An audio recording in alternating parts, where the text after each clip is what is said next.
Welcome to the Secrets Women Keep podcast. I am your secret keeper and confidant, Lauren White. I'm a qualified counsellor and sexologist, facilitator of all things turn on, author of Permission, and a witty, highly intuitive lounge room dancing introvert. I help you as an exceptional woman in entrepreneurship to see, love, and trust all the parts of yourself, especially the unseen. Let's pull back the curtain, light the candelabra, and lift the veil. These are the secrets women keep. Hello, and welcome to the Secrets Women Keep podcast. I am your host and confidant, Lauren White, and today we have a guest that is cracked wide open. Her name is Genevieve LeJeune. Genevieve was made in England and is the founder of Skirt Club, described by her a few years ago as an underground community for girls who play with girls. Genevieve notes that members are traditionally feminine, intelligent, and career-driven women. It's a club that's designed by women for women and is complete with free-flowing champagne, burlesque performers, and a place to safely take control of your sexuality. In reference to herself, she's gone on to say, I suppose that I have to say that I'm bisexual because I'm running a company for bisexual women, but I actually dislike saying that because I'm just me. And as I mentioned in the Secrets of Being Bi episode, I couldn't agree more. Genevieve, welcome to the podcast. Hello, my gorgeous. How are you doing today?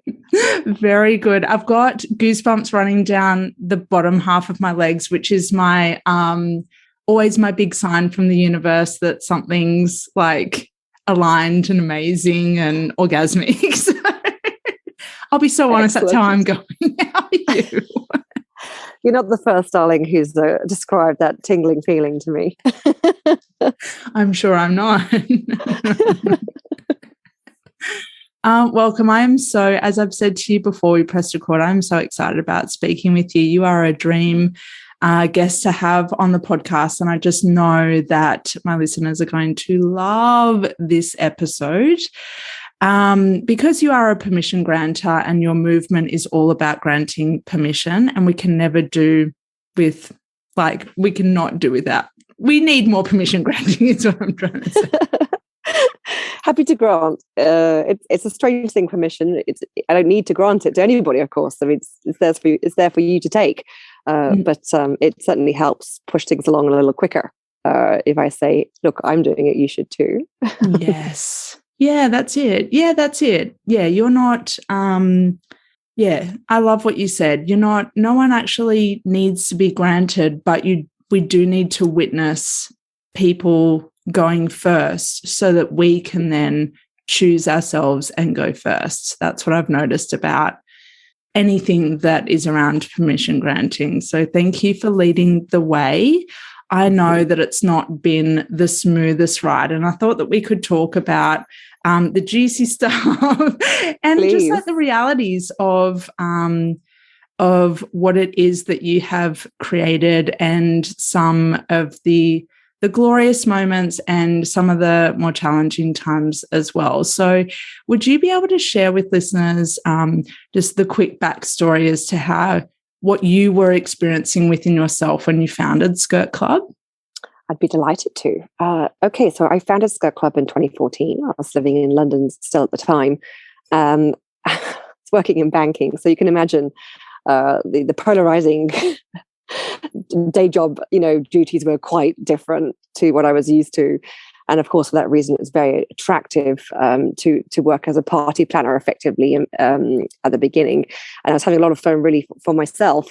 But of course, the mission behind that was to be able to bring women together who were identifying as bisexual or bi-curious, who had nowhere else to go. It's very simple to recognize, or very easy to accept and recognize those who identify as gay.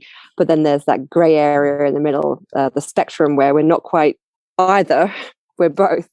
And at that time, and still today a little, right, that was quite taboo, not really digested by society and needing a lot of explanation. I felt at the time I was the only girl in the world that felt like this also. So definitely needed a community and a friendship group that I could talk to about it. That wasn't my regular friends or my sister, right?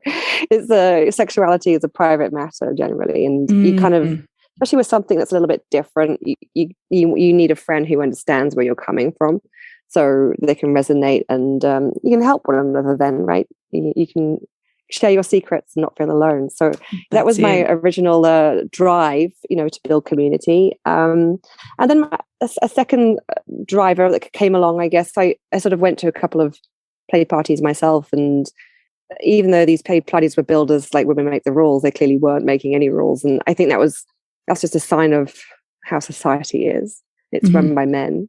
And men should not have say over what happens in the bedroom entirely. Women need to stand up and speak up about what it is they desire.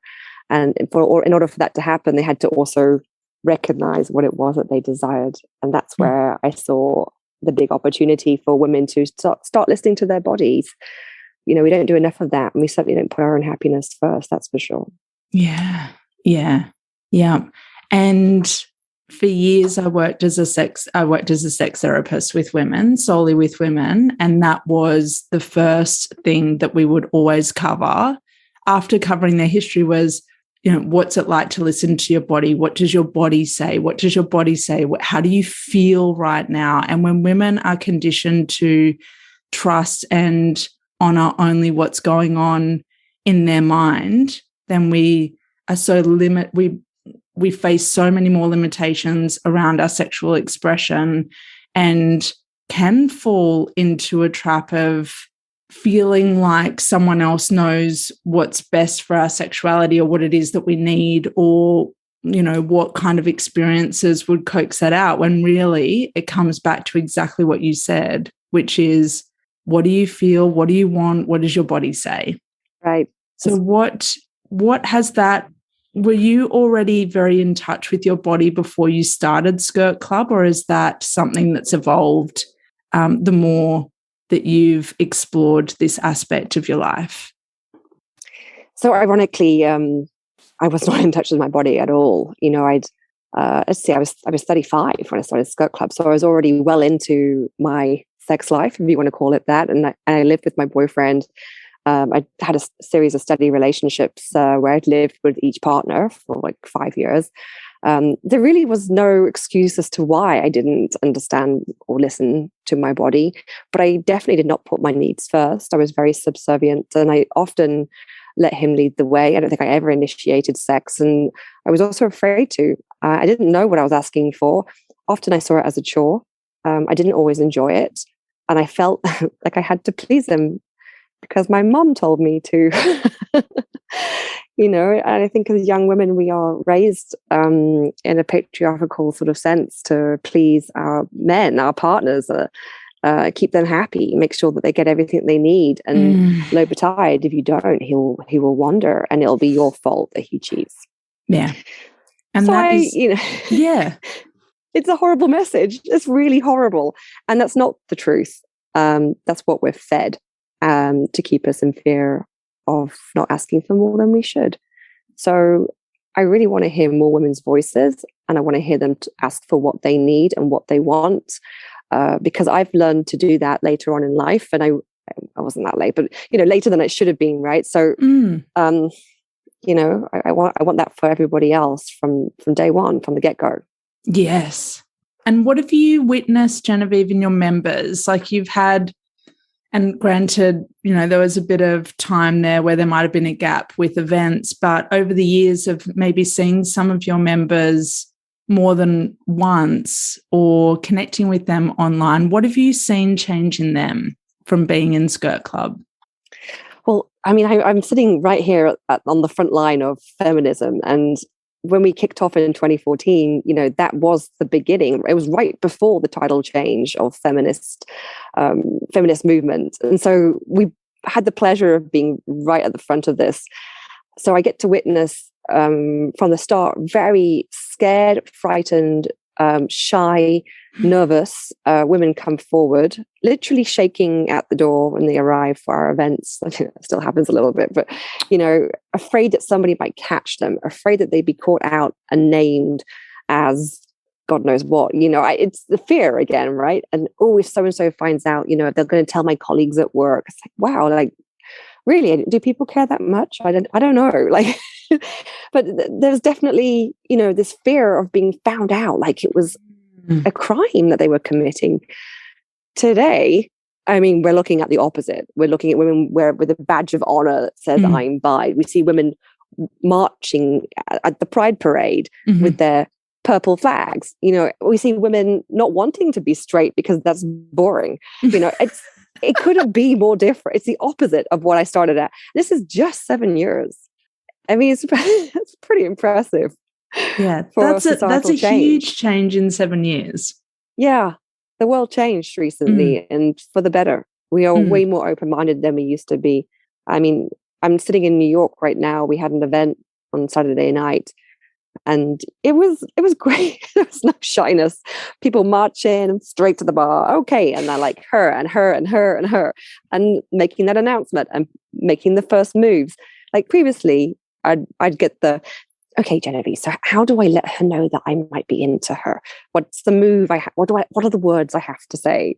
It's like, I think you just do it with your eyes. Like, I don't think you actually have to say the words, so we've gone from, holy shit, I'm so scared, to proud, out and bi, I want all of you at once. Yes. And the confidence shift is huge.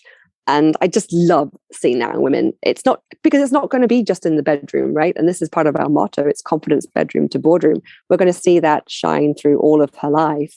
And that just makes for a better well-being for everybody in humanity, I think, having women shine as they should.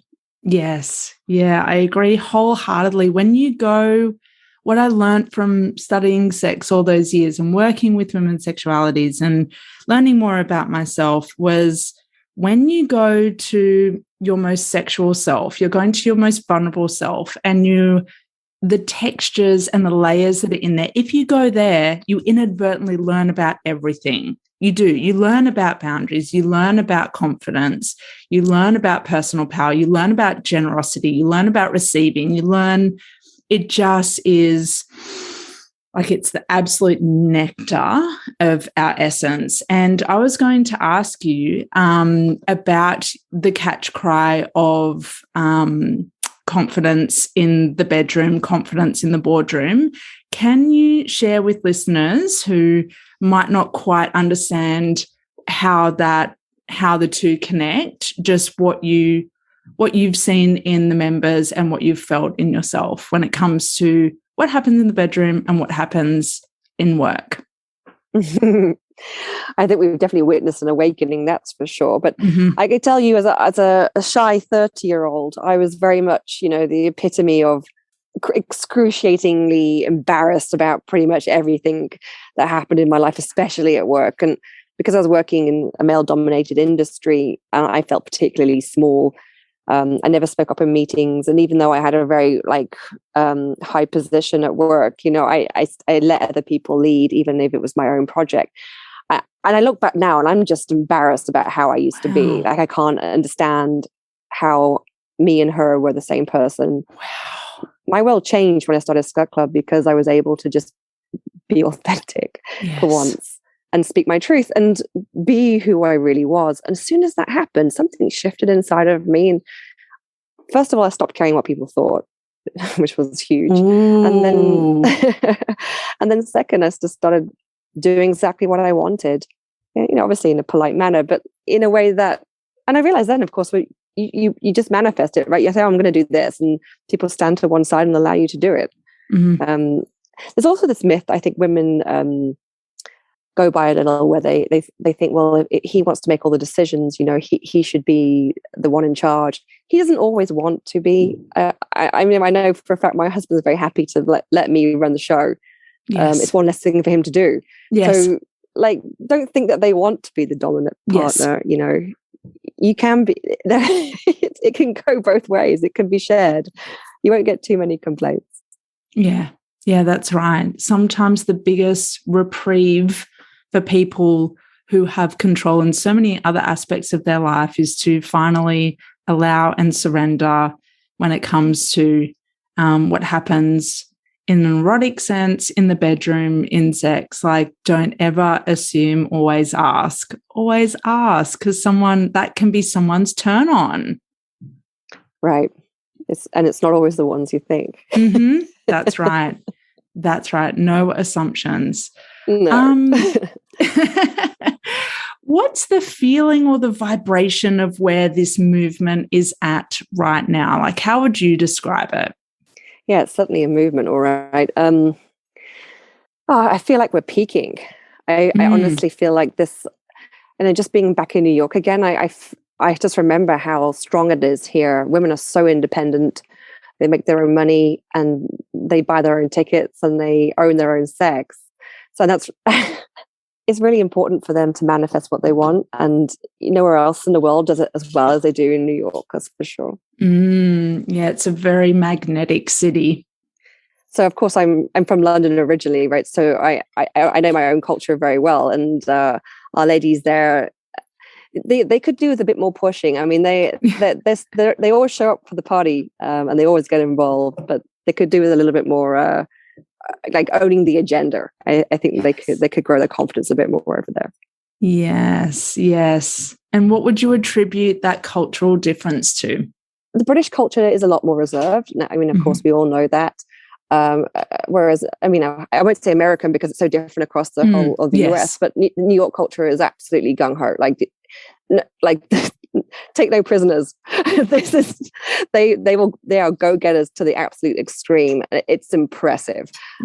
So of course, that can also be too direct for some people. So it depends on your tastes, etc. But like, I think, I look at Australian culture too. We host our events in Sydney, Brisbane, and Melbourne. And one of my favorite events ever was our Melbourne launch party, where I actually flew in for this event. Oh, I love that. Yeah, I flew in for this the Melbourne event. It was the launch party, so I wanted to be there. I had a couple of press interviews too, and whereas normally in London I was used to warming up the crowd and getting our girls like into a position where they were comfortable with exploring a little more. I didn't even have an opportunity with Melbourne. I went to the bar to grab my empty champagne bottle to begin a spin the bottle game, and it was ripped out of my hands and placed in. Somebody span it, but I mean, it didn't make a difference because everyone just jumped in the middle and started making out with each other. So I didn't. No encouragement needed. It was good. It was great, and I love how Australia doesn't. It's like, well, I'm here, so I'm going to do it. There's absolutely no hesitation ever. It's impressive. Yeah, and Melbourne's a wonderful city. It's very, they're very sensory driven. They're very experimental. They're very experience. Like doing experiences in Melbourne is one of their highest values. Like going out and exploring.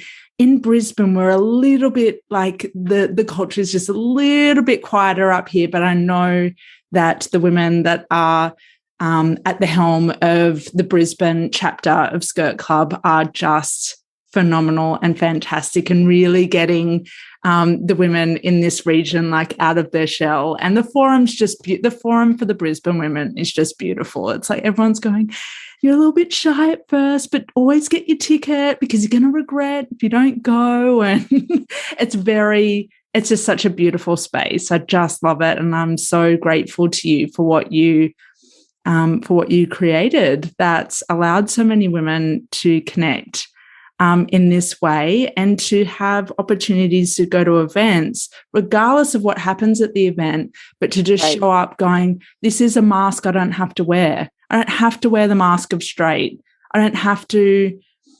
And for me, that's really huge. I'm married and I'm bi. And so like not having to wear that heterosexual mask is so, and granted, I took that off in 2011, but even so, it's just that there's still those contexts that, wouldn't be able to handle all of who I am. So being able to go somewhere where there's no mask is just liberating. Liberating. Liberating in caps. Liberating in caps with exclamation Right. with exclamation marks. Just so thank you so much. I was just wondering, running, I know as a business owner, not everything is smooth and parties and celebrations. I was just wondering, how have you managed over the years when the low points or the challenges come up in the process? Because I understand that at one point, your accounts were frozen, you succeeded in that battle eventually, but I just can't imagine, when I was learning about that, I couldn't imagine the stress on your nervous system to be so immersed in your movement, but then having these other external barriers to step in and say no. How have you personally navigated the ups and downs of running Skirt Club? Are we talking coping strategies here? Yeah. How have you coped? What have you learned about yourself? Just, I think it's helpful for other people. We can just see all the, obviously it's so it's amazing. And there's always challenges in making something as amazing as Skirt Club. So how have you managed when those hard times have happened? Yeah, with difficulty. I won't lie. There was definitely a burnout 2 years ago. And luckily for me, the pandemic struck just after that happened. So I got the opportunity to actually have a break. So that was in some ways a good thing. But, Skirt Club's not like running any other company. It's not just, building a community and building a website and pulling together some fabulous events. I mean, I've had the rug pulled from underneath my feet like at least 10 times by financial institutions or payment providers that don't agree with what we do and have decided that they will just cancel or freeze our account and our fund. So it's not easy because also, I run the company I had at the time was running the company on my own and very much a solo entrepreneur in that respect. I worked from home and was very much in solitude for all of this. I can be a bit of a workaholic. I mean, I guess that comes as no surprise. It's been, I'd say for the first 6 years, I didn't really leave my room. Often my husband would come home to find me in the dark at 6 p.m. because I hadn't turned the lights on yet. I'm still in pajamas. So, I mean, I can't explain the number of man hours or woman hours it's taken to pull this off the ground, and that's building the company. And so it's like being shot in the back, when you finally got things going. Yes. And, your bank just goes, oh, sorry, we were going to freeze your assets and you can't have access to them for 2 years because we don't like what you do. Yeah. I don't understand. You're just meant to be processing my money. Why do you have an opinion? Yes, that's right. I mean, I'm not breaking the law. And if someone wants to tell me what I'm doing is not correct, I would like to hear that from the people that govern the country in which I am operating this business, not my local bank. On top of the banking situation, I mean, there were the local banks. I mean, there was HSBC and actually Revolut, a digital bank, who I didn't think would even care really what the business was about. But also the payment providers, so in particular PayPal and Stripe, who actually dominate the entire market. So there are very few options from other providers. That's not healthy. Obviously, some credit cards don't accept us, like Amex as well. But I had the huge task of trying to find what you call a high risk provider that would happily process our payments. And I had to go to Malta to find that. Because as there are high-risk providers around, like say maybe like 30 to 40 in that bracket, none of them wanted to work with us because we're not a high-grossing revenue company. We're not exactly Pornhub, right? So they weren't going to make enough money out of us for it to be worth their time and their interest. So we fell down a crack in the payment processing market, and I literally had one choice. This company in Malta, who I then had to code and build a system around to make it work with them. I mean, I can't even begin to tell you what that's like, especially when you're not a coder yourself. Like, you really have to trust people to build something that works, and nothing ever works immediately. Everything's always full of bugs, and it takes at least a year to iron out all those bugs. Like, it's really not a simple process. I cannot imagine the stress of that as a business owner and someone running a company just having to face that, which 99.9% of businesses out there would never have to. It's a challenge they would never have to encounter. It was easier working in finance than working in the sexual wellness industry. I never realized the world was so against it. Yeah. And still baffled about what they're so scared of. I really don't get it, Although these days I see there's lots of allowances made for sex toy manufacturers and resellers. So that seems to be okay now. But I think the real issue is that there's no category to define what I do in the banking world. So because they don't know, it's easy to say no. Yes. And nobody wants to have a conversation about it either. Yep. So there's no one I can pick up the phone to and be like, oh, so it's actually a global community for women who identify as LGBTQ bisexual. And like, there's no chance for that either.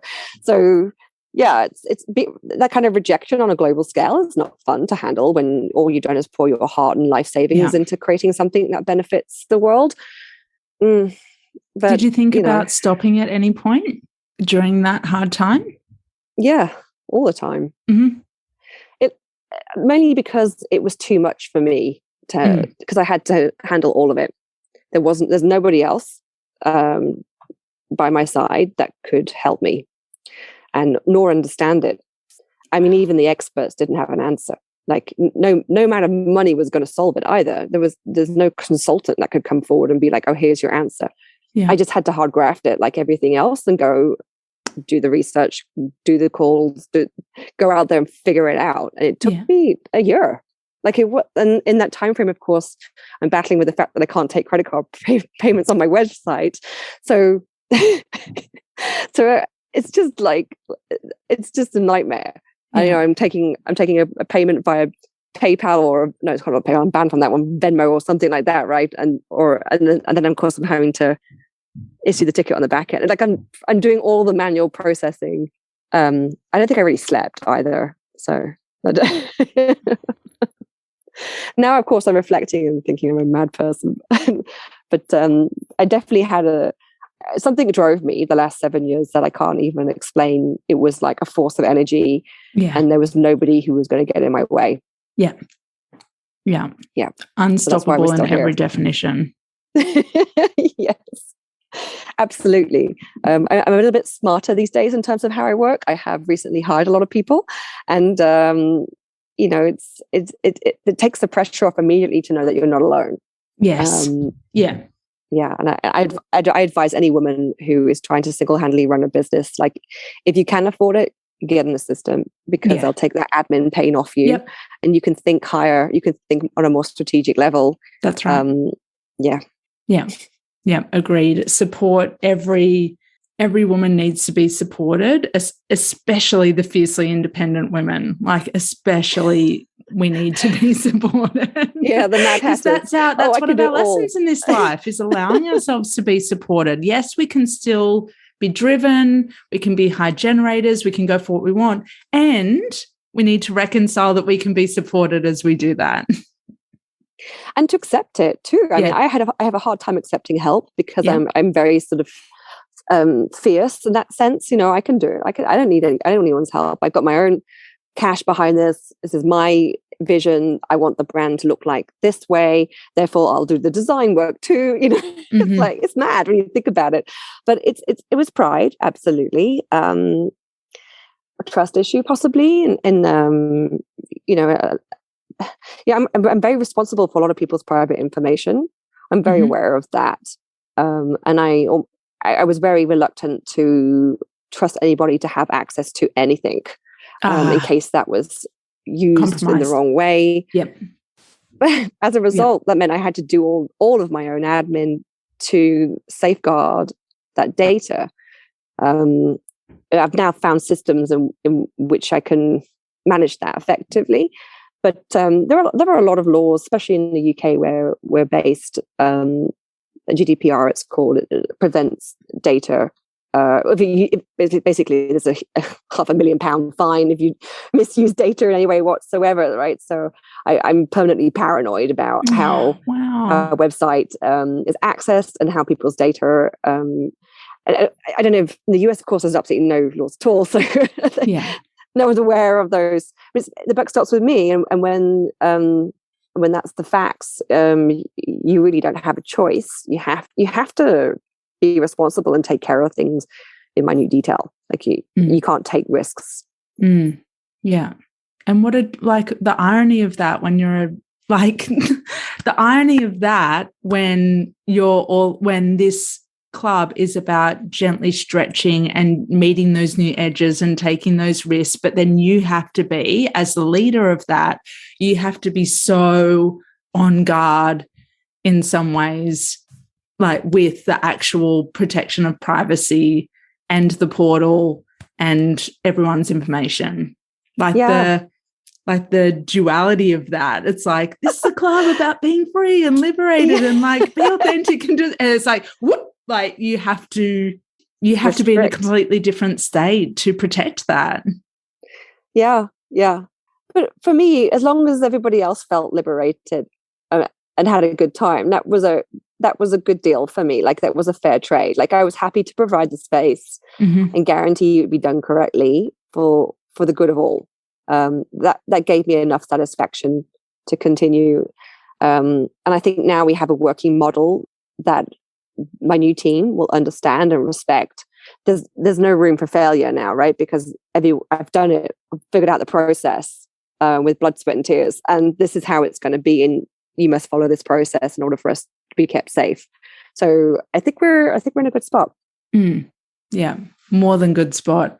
I wanted to ask you something. We were talking about money before, and I was just wondering, sex and money. Like there's some ideas out there that energetically sex and money reside in the lower echelons of the body, sacral chakra, root chakra. Just wondering, what's your experience? Do you think, what's your take on the more in touch you are with your eros and your essence and your sexuality and sensuality, like does that make you more magnetic to the energy of money? Oh, I don't know. I really don't know. Sex and money as a relationship. I mean, it's kind of illegal. So if anything, it repels me, right? Because I'm thinking now about all the legalities around that. Yeah, I mean, I'm very aware of the laws of the country I'm working in. The same law is the same for everywhere, right? You cannot sell sex like as an escort service. So, are you saying, am I attracting money by being sensual and sexy? Is that? I don't think so. I don't think this game is about money. I think this game is about growth. Yeah, and money is just a way to transactional thing that happens in between to get that to happen. It's like the oil in the engine. But I think the actual engine is the growth engine, and it's for women to become themselves. Yeah. How we get there, we'll see. But there's definitely an issue with money in the sense that men usually pay for things and women aren't used to it. And that's something I've really struggled to get women's heads around. Yeah. Because he usually holds the purse strings. So, can I put something on the credit card? Oh, it says skirt club. No. So there's those barriers. Also, she's usually not earning in the same way he is. So she feels guilty about spending money. Also, it could be a mom and feels guilty about spending money that she's not giving to her children. So there's the guilt factor there. I think women generally would put everyone else first before themselves. So then to ask them to put money down for an adventure that's purely for themselves, you need to convince them. Yeah. Because they're not able to convince themselves. There's a lot of things going on there, I think, and in some ways that's why I do love New York, because they have no guilty conscience. Yeah, no. None. But I do see women struggle pretty much everywhere else with that. Yeah. Should I could use the money in this way, that would be better for the family. I don't deserve it. I didn't, I don't earn enough money to have a luxury experience. I'm not worth it. I hear a lot of those types of messages, thinking messages, and I'm trying to rearrange some of those thoughts, because you're always worth it. And the happier she is, the happier the rest of the family is too. Yes. It comes through. Yes. Everybody wants mommy to be happy. And Yes. and it's sad when they think they're doing the right thing, but it's not always the right thing. Putting yourself first can have better results. Yes, that's right. Yeah. What if it could be better than it is right now from the fact that you've put yourself first? So I love that that's a part of your messaging. That's a major part of my messaging. It's like, yes, you are required to do this. You need to do this. The cost in every definition is this. And that's a big part of my work, is just putting things in a different perspective for women so that they put themselves and their power first. No one benefits when you play small. No one benefits when you don't know yourself. No one benefits when you're depressed and you're looking in the mirror and you don't know who you are and you're not sure what you're made of or where your gumption is. No one benefits. There is no medal or award for that. It's not coming. Right. So it's vital. It's a very strange cultural, I see my mom do it still, oh, well, I'll go without, that's fine. And well, don't do that for me, And no one, like you say, there's no medal for that. Seriously, stop beating yourself up and thinking you're doing the right thing. Nobody wins. You're right. Nobody wins. Nobody wins. And when it was such a whole body yes for me to sign up for Skirt Club. And I trust in the timing, because it's interesting. I actually tried to sign up in 2020, but it was like the weirdest time on the planet. So I tried to sign up and I'm like going, I'm not sure what happened with my application. I'm not sure, but it's okay. I was like, that's okay. I trust. And then I got distracted by 600 other things, and then was gratefully reminded of the presence of Skirt Club in 2021 and signed up. Yeah. So there's just no space for that martyr mode when it comes to being your most empowered self. There's no space for that self-sacrifice and that martyr mode when it comes to being your most empowered self. And that's what I like about Skirt Club. I don't get a whiff of that anywhere. They're being encouraged to be selfish, and it's not an adjective that women use very often. They try to be the opposite of that, like you say, the martyr. And this is the place to just be indulgent. Be you, enjoy yourself sexually. Also engage, enjoy each other's company, talk about naughty things together. And I see a lot of friendships bloom at Skirt Club, because you've got your little secret together and you're both in the same boat. You see each other's perspective, you're like-minded. These are huge benefits for life. In a lot of relationships are taken offline there and then. Everyone's always switching phone numbers, swapping phone numbers and business cards at a lot of events. I'm like, whatever floats your boat.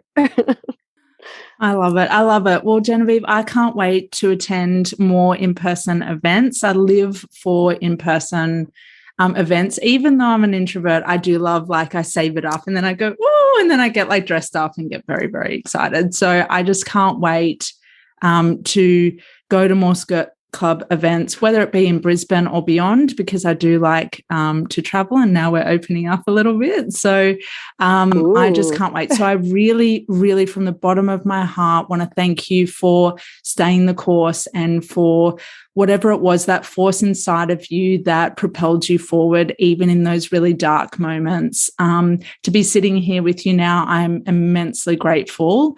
And I've got no doubt all of the other thousands of members around the world are immensely grateful as well, that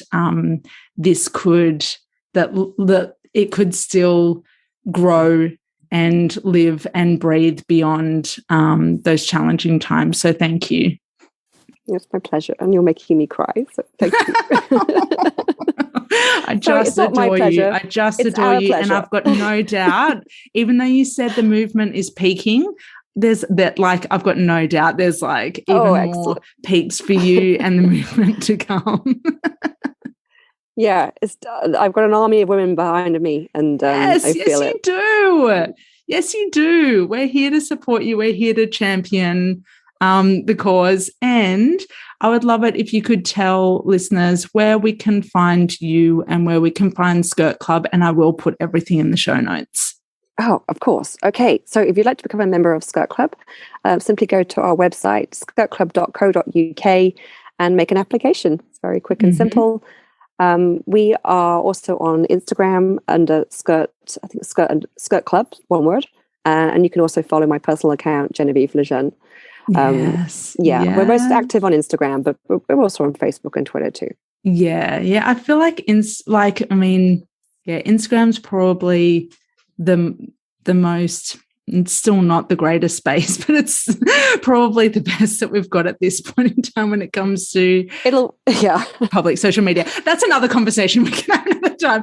Banks, social media. Yeah, we're still restricted from most things there too. Yeah. There's a great little platform out called Please Me, which is purely for adult type, or anything that's banned on Instagram can go there. So great. It's here in the US and also been in European platforms as well. So look out for that. Okay, cool. And I'd like to take the opportunity to thank my Brisbane team, because they're doing such a fabulous job putting on all these events, during the pandemic and keeping smiles on those faces. So big love to Jessica and to Blair. Yeah, thank you. Yeah, they are brilliant, and their energy is they are just there. And we've been through our own challenging times here in Brisbane with floods and things like that, and they're just their energy is just there. So, thanks to the Brisbane team, and thank you to you, Genevieve. Thank you, my darling. Good luck with all your endeavours.